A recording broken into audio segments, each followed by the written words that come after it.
আসসালামু আলাইকুম সবাইকে।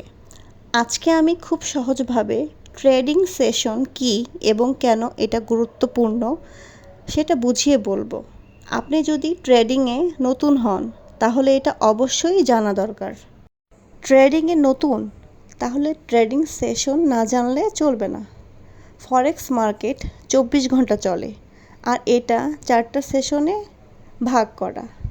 Sydney, Tokyo, London, New York. London আর নিউ ইয়র্ক সেশন সবচেয়ে গুরুত্বপূর্ণ।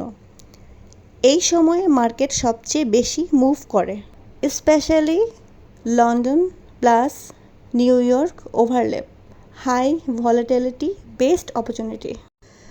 গেইনার হলে সারাদিন ট্রেড না করে একটা সেশন ফোকাস করো। আরও টিপস পেতে ও বিস্তারিত জানতে চ্যানেলটিকে সাবস্ক্রাইব করে রাখবেন।